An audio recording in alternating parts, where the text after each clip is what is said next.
chegando a turma aí. Aí, ó, de bonezinho aí que é pra...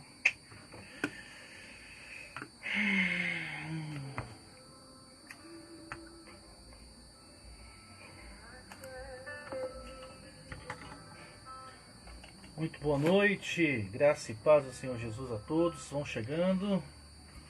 E pastor Demir, um grande abraço, meu irmão. Que Deus te abençoe, viu? É um lugar muito especial aqui no meu coração. Já vamos começar nosso momento devocional, bate-papo, momento de oração, momento de podermos falar um pouco sobre as coisas de Deus, né? Grande Pedrão, bem-vindo. Paz do Senhor, Pedrão. Pronto para bronca, que hoje aí o Senhor vai falar conosco. Vamos só aguardar o pessoal chegar aí, já vamos dando início. Roselaine, bem-vinda. Tá? Puxa a cadeira aí, senta. Vocês forem chegando aí, pessoal, na parte de baixo tem um aviãozinho, vai chamando a turma para participar com a gente. Temos algo hoje bastante tremendo, né? O Senhor tem falado com nossos corações muito nesses dias, tá? Então, bem-vindos. Hoje nós vamos falar sobre... Estamos na semana de Páscoa, né? Estamos nos preparando aí como igreja para a ceia de domingo. E essa semana é muito interessante porque cada dia é um momento crucial no ministério de Jesus. Então, nós vamos estar passeando nessa semana aqui pelas transmissões, falando um pouco sobre cada um desses dias, né? Os acontecimentos que antecederam. Então, peço que vocês tenham um pouco de paciência. Uns 2, 3 minutinhos a gente já vai começar. Enquanto isso, na parte de baixo, tá? Tem um aviãozinho aí. Convida seus amigos. Vamos participar juntos desse momento. Um momento de devocional, um momento de oração, um momento de compartilhar um pouco da palavra do Senhor com você. Também te ouvir, tá? Pode escrever à vontade suas perguntas. Deixa eu fixar aqui um comentário, né? Bem-vinda, dona Denise. Bem-vinda, Fernanda, tem estado aí conosco, Maria da Glória, Dona Adelina. Então todos vocês aí sejam muito bem-vindos, tá? Nós já vamos a início ao que o Senhor tem queimado no nosso coração. Enquanto isso, na parte inferior aí do seu Instagram, tem um aviãozinho, uma espécie de um triângulo deitadozinho, né? Você pode aí caminhar os seus contatos, né? Esse é o desenho dele, viu? Manda lá, clica no aviãozinho aí e faz. Ana Maria Elizabeth, seja bem-vinda. Ronaldo Batera. Pessoal, vamos começar, tá? Que o nosso Deus nos abençoe, que o nosso Deus inunde os nossos corações com a sua paz. Como é que passaram de ontem? Estão bem? Em relação à nossa transmissão de ontem, bem esquizofrênica, né? Falamos sobre a oração como um elemento... Deixa eu bater meu óculosinho aqui. A oração como um elemento, né? Eu não sei se desinfeta, mas que eu estou viciado nisso. A gente tá. A oração como aquele elemento que transcende. Olha que coisa tremenda. A oração como o meio em que nós transcendemos o nosso mundo e entramos numa dimensão totalmente aquém, além de nós, né? Nós conseguimos transcender o tempo, transcender o espaço, conseguimos navegar entre o mundo espiritual e o mundo natural. A oração, ela em si, ela é tremenda, tremenda, tremenda. Então, se você assistiu essa transmissão ontem e ficou aí alguma dúvida na sua mente, no seu coração, Manda um comentário aí. Aqui nós não vamos fechar os comentários não. Vai ficar aberto para você perguntar, comentar, falar o que quiser. Legal? Vamos dar início então? Show de bola! Foi compartilhado com a nossa igreja hoje uma proposta de devocionais. Nós estamos aí batendo na tecla sobre, pessoal, toda crise é uma oportunidade de construir algo. Então a gente às vezes fica focado naquilo que a gente perde. Muitos de vocês, muitos de nós estamos perdendo liberdade, estamos perdendo vida financeira, né, saúde, mas em todas as circunstâncias o Senhor ele nos traz bênçãos.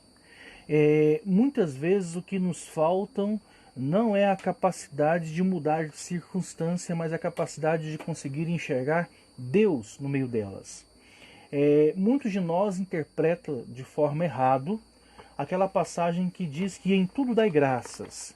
E aí nós começamos a dar glória a Deus por situações as mais bizarras que acontecem. Eu não acredito que Deus, sendo Deus, ele iria de uma forma insensível, humanamente falando, exigir que nós nos alegrássemos com alguma coisa ruim.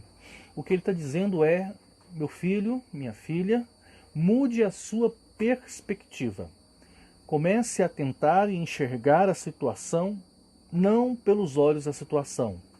Eu convido você a todas as vezes que você passar por algum problema, passar por alguma dificuldade, o coração estiver triste, magoado, irritado, você fazer uma visita ao salmista no Salmo 42. O Salmo 42 diz, por que te abates, ó minha alma, por que te perturbas dentro de mim? E ele continua o Salmo e ele fala, confia em Deus, pois ainda o louvarei.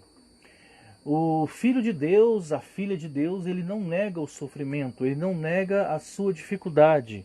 O que ele faz, na verdade, é confrontar a sua dificuldade a partir da perspectiva de um Deus que é soberano, que é Pai, que cuida, que ama e que zela por cada um de nós.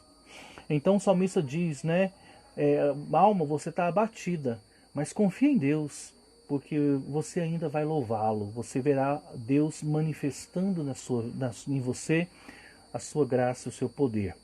Então, eu quero dizer e reafirmo, nós desafiamos aos irmãos da nossa igreja a estarem focados no culto devocional. Querido, a turma está indo para Netflix, a turma está indo para os stories, a turma está indo para as redes sociais, a turma está indo para as televisões, a turma está indo para séries, filmes.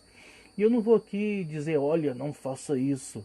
O que eu estou dizendo é que nós temos uma oportunidade única, ímpar, de desenvolvermos algo que a igreja brasileira perdeu, né? O pastor Richard Foster, no seu livro Celebração da Disciplina, ele fala sobre essa questão do devocional. Quando você separa um dia, os pastores, eu critico um pouco aqui, né? Muito a cultura evangélica de Goiânia, de região. Eles não têm esse temor, muitos, não estou generalizando, tá? Esse temor do devocional. Muitas áreas do Brasil estão envolvidas mais numa doutrina da experiência, né? É o que eu sinto, é o que eu vejo, do que propriamente aquilo que está escrito. Então nós temos uma oportunidade dada por Deus, que é utilizar este momento de isolamento, que somos obrigados a ficar em nossas casas, para crescermos na comunhão, na intimidade, né? Aprendermos o que é estar em contato diário com a palavra. E eu compartilhei com os irmãos um devocional de hoje. E ontem nós falamos, domingo nós ministramos sobre a entrada triunfal de Jesus. A entrada triunfal de Jesus em Jerusalém. E ontem nós falamos do momento em que Jesus vai até uma figueira. E a figueira está seca, né? Está séquida, né? E hoje nós vamos falar do momento em que Jesus reúne na Santa Ceia deles com os seus discípulos. O momento da ceia que antecede aquele lugar que eles vão lá pro Getsemane, tá? O texto que nós vamos compartilhar, a referência, caso você queira aí na sua casa anotar, eu não vou ler o texto todo, é em cima de Mateus capítulo 26, e a partir do verso 14 em diante, tá? Eu só vou ler uns primeiros versos, diz assim: Então um dos 12, chamado Judas Iscariotes, dirigiu-se ao chefe dos sacerdotes e perguntou: O que me darão se eu entregar a vocês? E fixaram-lhe o preço de 30 moedas de prata. Desse momento em diante, Judas passou a procurar uma oportunidade para entregá-lo. No primeiro dia da festa dos pães sem fermento, também conhecido talvez na sua Bíblia como chamado pães asmos, né? Os discípulos dirigiram-se a Jesus e lhe perguntaram: Onde queres que preparemos a refeição da Páscoa? Ele respondeu dizendo que entrassem na cidade e procurassem um lugar e dissesse: o mestre, né, o tempo está próximo e onde eu vou celebrar a Páscoa com os meus discípulos. Pessoal que está chegando aí, muito boa noite, muito bem-vindos, tá? Então, mais alguns irmãos estão aí conosco. Se puderem, embaixo aí nos comentários tem um aviãozinho. Cadê minha cola? Convida seus amigos, convide sua rede social, parecido com esse, ó. Manda oi para todo mundo. Fala assim: ô pessoal, vem aqui assistir aqui que tem algo bom aqui pra gente bater um papo. Mas vamos lá. Jesus, ele está a caminho da Páscoa. Na tradição judaica, existem três grandes festas: Páscoa, Pentecostes e Tabernáculos, também conhecido como a festa das tendas. Ó, o meu irmão Dalvino aí, beijão, cara, te amo muito, viu? Três grandes festas. E paralelo a essas festas, tem outras subfestas. Por exemplo, junto à festa da Páscoa, tem a festa dos pães sem fermento. Nesse momento, Jesus, então, ele está ali, né, no primeiro dia da festa dos pães sem fermento. Os discípulos falam assim: ora, aonde nós vamos celebrar a Páscoa? Então Jesus orienta a entrar na cidade, e aí no determinado local eles encontram um cenáculo. Paz, Dr. Jordan, bem-vindo. O que é um cenáculo? Geralmente a gente imagina um grande galpão com salas em cima. Na arquitetura judaica é o contrário. É uma casa com vários cômodos repartidos na parte de baixo e na parte superior um grande salão. Detalhe, eles não tinham mesa, tá? A mesa é uma criação mais da Idade Média para cá. Geralmente, no Oriente, naquela época, ou se comia numa tábua, né, a estilo de uma mesa, que ficava geralmente na parte de baixo ali, né, bem próximo ao chão, e eles sentavam ou sobre almofadas ou sobre tapetes, e ali eles comiam. Jesus, então, ele está ali se preparando para este momento. Mas já existe um movimento de conspiração. E esse movimento é através de um dos seus discípulos, chamado Judas, ou Iscariotes. Ele procura as autoridades, ele procura então o chefe do sacerdote, os príncipes dos sacerdotes, na versão revista e corrigida, principais do sacerdote, na versão atualizada, e eles combinam de entregar Jesus. Algumas coisas a gente pode aprender, tá? A primeira coisa: Jesus está a vias de fato de ir para a cruz. Jesus tinha tido um encontro, tão lembrado daquela passagem, lá no monte, juntamente quando ele começa a transfigurar em glória, ele tem um encontro com Elias e um encontro com Moisés. E ali eles começam a falar com Jesus a respeito de que está chegando o momento de crucificar. Quando Jesus ele entra em Jerusalém e ele purifica o templo, os gregos, que eram os gentios, que era o povo, não o povo de Deus, eles começam a ter interesse por Jesus. E Jesus então saca que esse é o sinal. Quando os gentios eles começarem a se voltar para Cristo, a se voltar para Deus, a se voltar para o Messias, então chegou a hora de Cristo ser glorificado. O que é esse ser glorificado? Segundo está escrito lá no Evangelho de João, é o momento da crucificação de Jesus. Onde eu quero chegar com isso tudo? E você vai sacar aqui algumas questões bem fortes. Jesus está vivendo um dos momentos mais especiais e difíceis da sua vida. Jesus estava se preparando, ou estava sendo preparado, para ser levado para ser crucificado.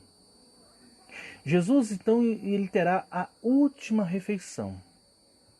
E eu queria te perguntar, Imagina aquele pessoal que está no corredor da morte. Sabe o que é isso? Aquele pessoal que é sentenciado à morte, então ele é preso, e ele fica ali preso por um tempo, e ali, conforme vai dando o dias, o julgamento, então ele é executado.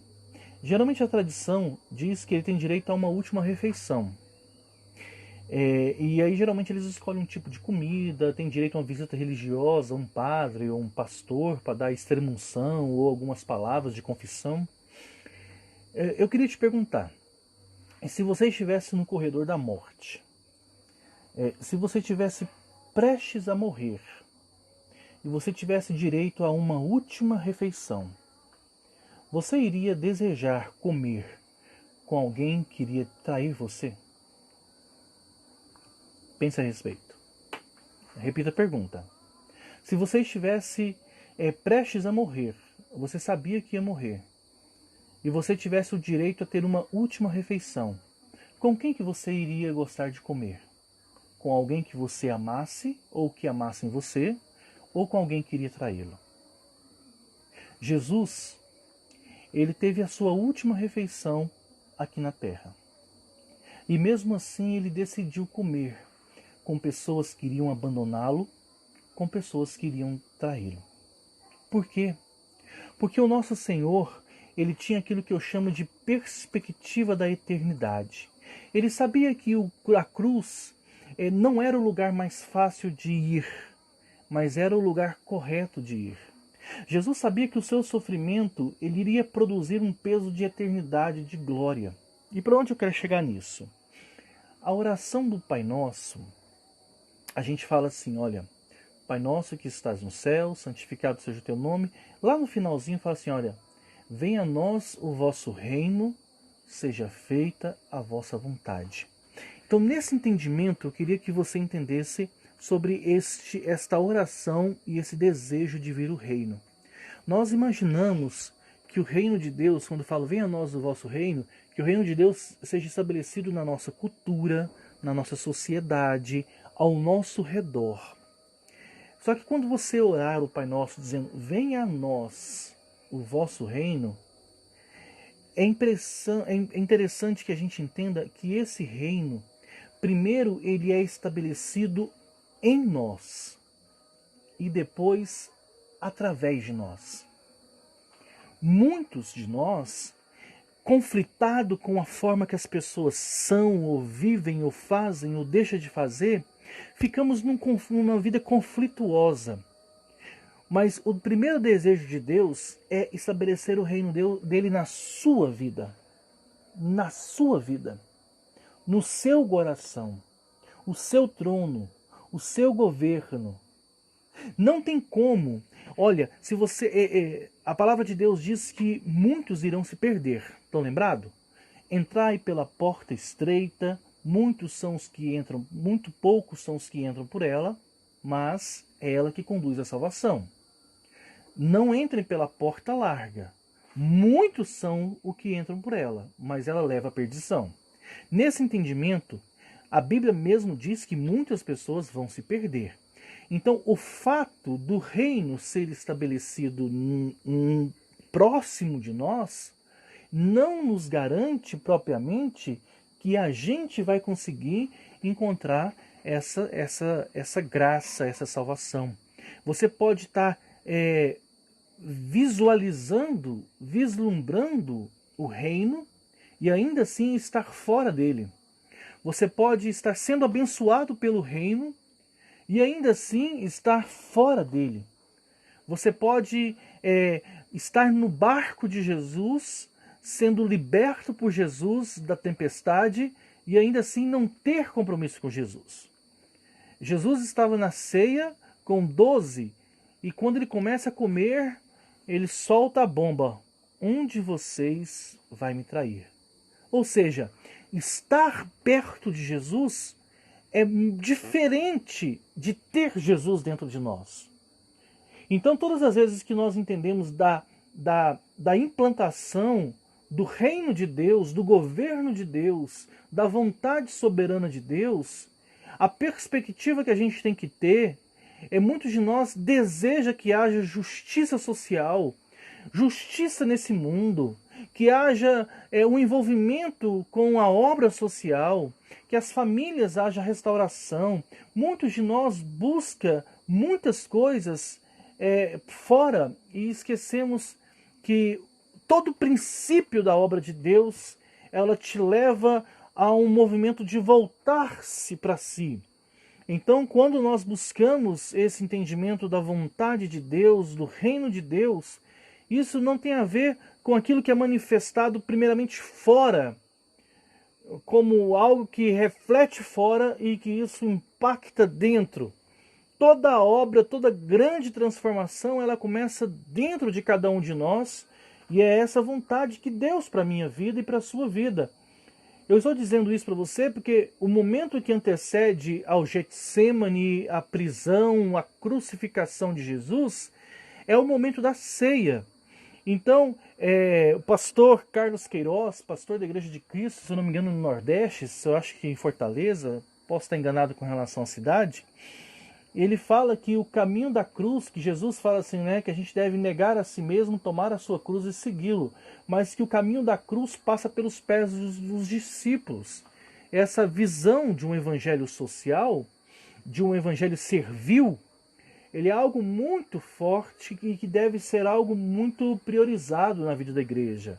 Muitos de nós desejam carregar a cruz que Cristo nos oferece, mas poucos de nós está pronto para fazer como Cristo quer que isso seja feito. A gente imagina que carregar a cruz seja apenas uma decisão de servi-lo, de ir para a igreja. E nós precisamos abrir, querido, quanto mais cedo você abrir o seu entendimento quanto a isso, melhor será.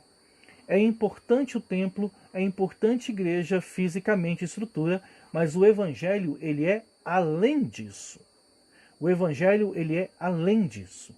Então, todas as vezes que o reino de Deus, que o governo de Deus, ele se manifesta nesse mundo, gente, pega isso aqui é tremendo. Todas as vezes que o reino de Deus, ele se manifesta nesse mundo, com milagres, com prodígios, com sinais, com avivamento, com justiça social, todas as vezes que o reino de Deus, ele de alguma forma manifesta algo que impacta uma geração, prioritariamente e obrigatoriamente, o reino de Deus precisou ser estabelecido no coração e na vida de uma pessoa. O irmão Ronaldo está dizendo aqui, olha, pastor, a paz, estamos aqui no trabalho e ligados. Obrigado, querido, Deus te abençoe o seu trabalho e que te use aí como instrumento de graça. Preste bem atenção, Idade Média, 15º século, a Igreja Católica Apostólica Romana, vivendo um período que a história chama de Era das Trevas, né? Um pós-Era das Trevas, uma era realmente de apostasia espiritual. E mesmo assim, o reino de Deus veio na vida de uma pessoa. O Martim Lutero começou a traduzir o Novo Testamento do latim, se eu não me engano, para o alemão. E quando ele começa a traduzir o livro de Romano, a Epístola de Paulo aos Romanos, ele começa a ler que a justiça de Deus se revela no Evangelho, como está escrito, né? Para a salvação do judeu, do grego, como está escrito, o justo viverá pela fé. Aquela palavra, como a chave para o reino na vida daquele homem, inundou o seu ser de uma forma tão grande, como diz aí os pentecostais, interrupio. A palavra de Deus, o reino de Deus inundou a vida daquele homem de uma forma tão grandiosa que aquele homem não teve mais como valor para a sua própria vida. Aquele homem foi um instrumento de Deus e toda a Alemanha foi convertida. Da mesma forma, Deus levantou um homem chamado João Wesley. Aquele homem começou um movimento de oração nas faculdades. Aquele homem pediu para Deus, Senhor, dá-me 5 homens que não temam nada além de ti. E ele iria ganhar aquele país. Aquele homem converteu toda a sua nação. Assim foi Calvino, assim foi Lutero. Assim foram esses homens. Eu compartilhei com alguns irmãos um vídeo essa semana da esposa de Lázaro Ramos, acho que é Thaís alguma coisa, não sei o sobrenome dela, aquela atriz, e ela citando palavras de Martin Luther King. E Martin Luther King, ele sofreu muita pressão da igreja, dizendo: Martin Luther King,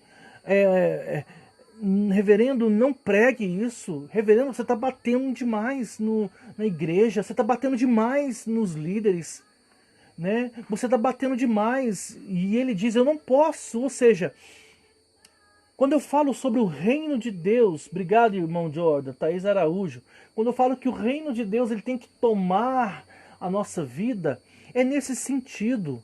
Jesus sendo Senhor, sendo mestre, sendo rei, com toda a sua glória que ele deixou momentânea, ele se apresenta aos seus discípulos, os convida para a ceia, sabendo que diante deles tinha um que ia trair, diante dele tinha um que ia negar, diante deles tinha todos que iriam fugir. Mesmo assim, Jesus pega, se prostra como um servo, lava os pés, dizendo: olha, o caminho de vocês precisa ser purificado. Depois disso, Jesus come, Jesus compartilha a comida. Jesus está vivendo os últimos momentos da sua vida aqui na terra, e ele não perde a oportunidade de estar em comunhão, de estar ali vivenciando o reino, manifestando o reino, ensinando. É por isso que eu gostaria que você, que dispensou este tempo, investindo na sua vida espiritual, está me ouvindo. O reino de Deus, ele não é primeiro fora para depois dentro. O reino de Deus, quando eu falo reino de Deus, eu estou falando neste momento a respeito do governo de Deus.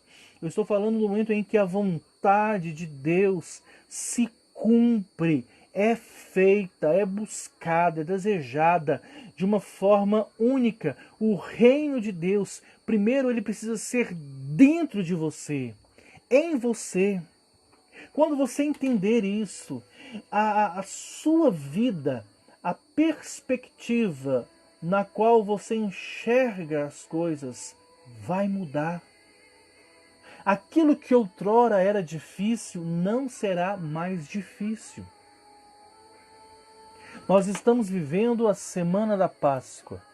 Os irmãos que foram compartilhados aí a despeito da questão do devocional, reúna sua família, abra a Bíblia aí no texto que foi lido, o texto de Mateus capítulo 26, lê com a família, pega aquele texto que eu compartilhei, está lá na rede social da igreja, fala, ministra, pregue, vai ser muito, muito, muito, muito tremendo, queridos irmãos, muito tremendo, sabe? O que Deus tem para operar nas nossas vidas é algo grandioso nesse sentido. Então, meu irmão, minha irmã, você que está me ouvindo, eu quero compartilhar com você a respeito disso. Busque, como a oração do Pai Nosso nos ensina, venha o teu reino, venha o teu reino. Só que o reino, meu irmão, não é a igreja crescer primeiramente. O reino não é a igreja sair de 100 para 200, de 200 para 500, de 500 para 1000 membros. Não é isso. O reino de Deus não é um bando de gente nas ruas gritando Jesus é o Senhor, que Goiânia é de Jesus. O reino de Deus não é alguém voando num helicóptero, jogando óleo ungido. Não, o reino de Deus não é isso. O reino de Deus não é simbólico. O reino de Deus, isso me dá uma ira santa que vocês não têm ideia. O reino de Deus não são palavras vazias, sem nenhum tipo de compromisso com o próximo. O reino de Deus é a presença de Deus dentro de nós de uma forma tão grandiosa que a nossa vida, ela muda, a perspectiva muda completamente. O reino de Deus é o governo de Deus primeiramente na sua vida. Não adianta nada, meu irmão, você ser do manto, ser do sapatinho de fogo, ser dos jovens, né? Não adianta nada, não adianta nada. Cair no espírito é fácil. Mas chegou o momento de uma geração de pessoas que andam no espírito, que permanecem no espírito, que vivem, relacionam e glorificam a Deus no espírito. Sim, sim. Não adianta nada, ato profético, não adianta nada. Se não houver quebrantamento, se não houver um coração capaz de se conectar com o outro, capaz de renunciar a si próprio pelo outro.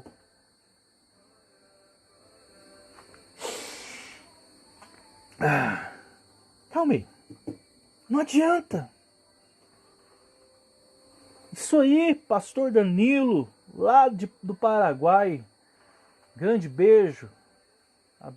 Deus abençoe você, sua esposa, está grávida, em nome de Jesus. Não é fácil, queridos irmãos. Olha, eu não sei o que vai acontecer nessa pandemia. Não sei. Mas uma coisa eu tenho certeza. Não vai haver mais espaço para essa espiritualidade vazia. Não! Obrigado, irmã Denise. Tô quase falando em línguas. É chupa bala house. Tem mais uma hoje. Ripa ali para trás. É desse jeito. Não adianta. Sabe? O reino de Deus, quando ele entra no coração, na vida de uma pessoa, a vida dessa pessoa muda. A família dessa pessoa é impactada. Eu vou trazer alguns exemplos práticos do reino de Deus. Que é isso? O reino de Deus está citado, né, na vida de uma pessoa. Deixa eu só buscar aqui para vocês a referência. Né? O reino de Deus, quando ele entra no coração de alguém, meu irmão, ele transforma a forma que essa pessoa vê o mundo. Transforma. Sabe? O que está acontecendo hoje no Brasil é só o início, sabe? Eu publiquei essas semanas uma mensagem a respeito de um determinado pastor que cometeu um determinado ato libidinoso com um determinado membro da sua igreja. Será que eu não estou sendo pesado demais? Será que eu não estou sendo, forte demais? Complicado, irmão. Complicado. A igreja precisa ser purificada. E a igreja somos nós, cara. A gente precisa de purificação, sabe? Não adianta nada você acusar Judas de ter traído Jesus. A gente é Judas todos os dias. Martim Lutero fala assim: eu imaginava que o velho homem tinha morrido no batismo, mas eu descobri que o imprestável sabe nadar. Então eu tenho que matar ele todo dia. Oi, Val. Um grande beijo. Deus te abençoe, viu? Prazer ter você aqui com a gente. O velho homem tá aí, cara, para derrubar a gente todo dia. Sabe? O velho homem tá aí para querer nos afastar de Deus todo dia. O reino de Deus precisa alcançar. Mas não é o governador do estado de Goiás, não. Não é o prefeito da cidade de Goiânia ou de Aparecida. Bem que nós temos um homem com bastante temor de Deus, tá? Nessas duas prefeituras. Não estou dizendo que eles não fazem nada de errado, estou dizendo que eles temem o Senhor. Não adianta nada a gente desejar que o reino de Deus venha sobre o presidente. Meu querido, o reino de Deus, o avivamento, ouçam isso, o avivamento profetizado para essa geração ou para a próxima geração, a gente não sabe ainda, mas que vai ser entre essa e a próxima, é um avivamento de justiça, de juízo. É um avivamento que começa no seu coração, a partir de uma responsabilidade ou de autorresponsabilidade com a sua vida. É um momento de responsabilidade com a sua família. Sim, com a sua família. Quantas pessoas, quantos de nós não servia a Deus apenas na igreja? É hora do reino de Deus entrar na sua vida e entrar na sua casa. É hora de você ter um momento com Deus. Sabe? Estão lembrado que eu disse que as pessoas acham que o reino de Deus ele estabelece na sociedade, aí depois ele vem, ou seja, no nosso meio, e isso transforma a minha vida? E eu disse que não é assim. O reino de Deus, primeiro, ele se revela dentro de nós e a partir de nós. E a partir daí eu pergunto, se nós estávamos vivendo um avivamento no Brasil, como que o índice de morte por consumo de álcool no trânsito não diminui? Por que o índice de divórcios não diminuiu? Por que o índice de gravidez na adolescência não diminuiu? Por que o índice de violência doméstica não diminuiu? Violência patrimonial. Você sabe o que é violência patrimonial? É o cabra que trata a sua família mal porque traz dinheiro para casa. O índice de violência doméstica, de abuso sexual não diminuiu. Que igreja avivada é essa que a circulação da sociedade só piora? Houve um avivamento na Inglaterra, um avivamento de um grupo chamado Os Puritanos. Esses homens eles eram mal vistos pela sociedade e eles eram mal vistos pela igreja. E muitos deles foram expulsos do país. Eu quero só que você entenda algo. Alguns puritanos famosos, John Bunyan criou o Peregrino, o escritor de O Peregrino. Alguns puritanos tardios, C.S. Lewis pode ser considerado um puritano, Joel Bick, né, pode ser. Por mais que John Piper é um hipercalvinista, um calvinista como é um presbiteriano, mas ele também é um tipo de puritano. Puritano não é uma pessoa que quer ser melhor que as outras. Eu estou dizendo sobre o que acontece. A sociedade foi transformada. Aonde aqueles homens se estabelecem, o reino de Deus estabelece. Os puritanos foram para os Estados Unidos e eles abriram uma faculdade. É a melhor faculdade do mundo. Aonde o reino de Deus se estabelece, o governo de Deus se estabelece. Mas antes que o reino se estabeleça numa comunidade, numa sociedade, ele precisa se estabelecer nas nossas vidas. E é isso que eu estou te convidando nessa noite, em nome de Jesus. Que você entenda que Jesus, o reino de Deus estava em Cristo e ele estava nos ensinando que quando o reino de Deus ele se estabelece nas nossas vidas, as nossas decisões, as nossas escolhas, elas são redefinidas. Jesus, mesmo sabendo que diante dele estava o traidor, mesmo sabendo que diante dele estava Judas, mesmo sabendo que diante dele estava alguém que iria negá-lo, mesmo assim, Jesus, ele decidiu comer a sua última refeição com essas pessoas. Sabe por quê? Porque o reino de Deus dentro dele, a sua missão, a missão de amar, a missão de um amor sacrificial, ele estava em plena execução. Nós estamos vivendo dias sem precedentes. E eu pergunto para você, já indo para os finalmente desse bate-papo, você sabe qual que é a sua missão? A partir do momento que o reino de Deus se estabeleceu na sua vida, o seu propósito, o que você tem feito com essa oportunidade? Você tem desfrutado de tempo com o Senhor, tempo de qualidade com o Senhor, lido a palavra? Você tem dispensado tempo em oração com a sua família? A sociedade incorre num grande erro. Acha que o dever de educar é das escolas. e que o dever de catequizar, de ensinar as coisas de Deus é da igreja. E não é. É em casa que se aprende sobre fé e sobre educação. O reino de Deus precisa ser estabelecido nas nossas famílias. Uma igreja forte não é composta de líderes fortes. Uma igreja forte não é composta de pregadores eloquentes, de um louvor avivado.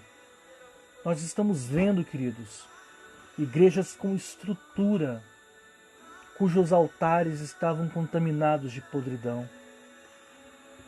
Igreja forte não é quando todo mundo começa a ir ou todo mundo começa a acompanhar. Uma igreja forte é uma igreja formada de famílias sacerdotais. Uma igreja forte é composta de famílias em que o reino de Deus está estabelecido dentro delas. Uma igreja forte, ela é composta de homens e mulheres de Deus que entendem que antes de ir para a igreja, eles precisam ser igreja em casa. Uma igreja avivada, ela é composta de famílias em que o governo de Deus é estabelecido dentro delas. Entendeu? É em casa. Nós vamos ter uma oportunidade única. Eu estou assim, empolgado. Quando você vê a primeira Páscoa, a Páscoa lá do Egito, Deus fala assim, né? Olha, mata o cordeiro e vá para casa. E vá para casa. Sabe, fique lá em casa. Se a sua família for pequenininha demais para comer um cordeiro, chama o vizinho. Fique em casa. Sabe? Sacrifique a mim. Consagre a mim. Celebre. Celebre a libertação antes mesmo de libertar. Celebre. Olha para o futuro e contemple a conquista como se ela já tivesse acontecido. Isso é fé. Celebrar o futuro como se passado fosse. Olha, o anjo da morte vai passar sobre o Egito e todo primogênito vai morrer. Mas quando o anjo da morte olhar, ele vai ver a marca. Ele vai ver o sangue espargido sobre os umbrais. E então o anjo da morte vai passar sobre. E a morte não vai visitar as casas. Páscoa, passar sobre. Nesse entendimento é que eu e você precisamos entender que esta aliança do sangue que nos livra da morte, Deus fez com você, pela sua casa, pela sua família. Vou te fazer um convite, em nome de Jesus. E esse convite é muito especial. Quer viver dias inimagináveis na sua vida espiritual com Deus? Pastor, o que eu preciso fazer? Nada. Não resista. Deixa o rio fluir. Pastor, eu quero viver o sobrenatural de Deus. Tia Lia, grande beijo, bem-vinda. Deixa o rio de Deus fluir na sua vida. Não resista. Deixa o Espírito Santo. Não resista. Caia para dentro. Caia para dentro. Caia para dentro. Você quer viver dias sem precedentes na sua vida? Duvide todos os dias de você. E por duvidar de você todos os dias, busque a Deus fervorosamente, cada dia mais. Lutero disse: o velho homem sabia nadar, por isso eu tenho que matá-lo todos os dias. Todos os dias. Eu acredito que iremos para a terceira onda de grande avivamento. Eu acredito. Mas esse avivamento, ele será a partir de pessoas que entenderam que antes que o reino dele se estabeleça fora, o reino dele precisa ser estabelecido dentro. Você pode estar no reino, né, no agir, na manifestação do reino. Você pode estar, né, vislumbrando que o reino está sendo manifesto e ainda assim não fazer parte dele. Mas você pode estar às vezes distante, mas o reino está em você e você faz parte dele. Jesus convidou seus discípulos para comer. Convidou seus discípulos para a última ceia. Lavou seus pés. E ele disse para Pedro, quando Pedro negou, dizendo: Senhor, o Senhor não vai lavar os meus pés. Jesus disse para Pedro: Pedro, se eu não te servir, você não tem parte comigo.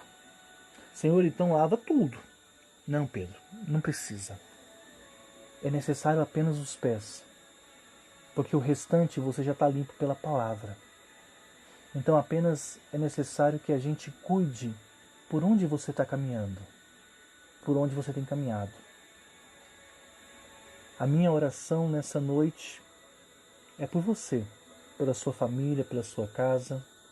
E eu desejo em Cristo Jesus, do fundo do meu coração, que o reino de Deus se estabeleça na sua vida, na sua família, e que esse reino seja manifesto de uma forma que o seu casamento, que as suas relações, que a sua fé, que o seu trabalho, que a forma como você muda, relaciona, faz, tudo isso mude para a glória de Deus.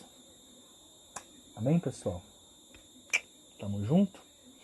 Semana de Páscoa, Semana Santa, não adianta jejuar de comida e o coração tá longe de Jesus.